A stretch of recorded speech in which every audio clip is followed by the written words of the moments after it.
What is up, guys? This is me, Rico Gamer 80. I'm going to be showing you a quick review of the pocket gun and the black beret kit. All I can say is that this event is really awesome. It's really fun. Some tiers require headshots, but I find it a bit easy, and those tiers do involve teamwork. And I'm very happy that Digital Legends found a way to bring back teamwork, because previous events, no one was helping each other out. Some people quitted, some people missed out on getting the new weapon because it was nearly impossible, because again, there wasn't teamwork involved in any of the tiers. It was too competitive. The pocket pistol is okay, the range is terrible. Damage is good. It's like a 4-shot kill when you're close to an enemy. If I can give this gun a scale of 1 to 10, it will be an 8 out of 10.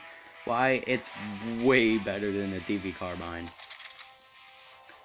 The reason why I say that, because you can nerf this 75% with the veteran Rudo mask, the cotton jacket, and the white cotton pants, which makes this gun useless, and people tend to get it to have as a collection.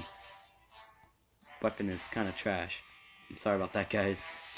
But yeah, the pocket pistol is really easy to get. It's really fun to mess around with.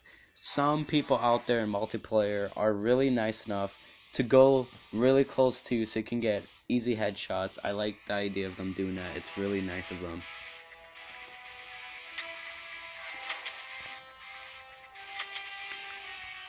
But yeah, you get the revolver skin. A lot of pros that already have this skin are pretty disappointed because they already have it and it's not rare anymore. But just be happy, Digital Legends didn't remove it like they did with the golden blunderbuss skin. That was pretty bad.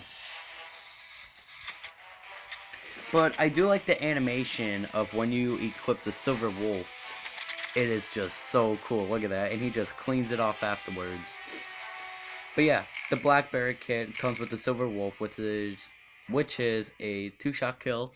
The black beret headgear, or the BB headgear, increases the range of all single handguns by 10%.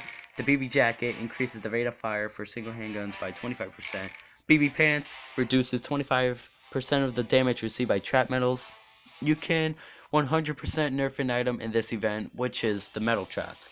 If you have the Spec Ops helmet, I really don't have it at the moment, but I hope it comes back eventually. The Spec Ops helmet will reduce 75% of the damage suffered from trap metals. I'm sorry about that. It's kind of disappointing that you can 100% nerf or item shut down. It's disappointing that you can do that. They need to stop doing that, Digital Legends, making the game a little more not fun. But yeah, I hope you guys enjoy this gameplay, and thanks for watching.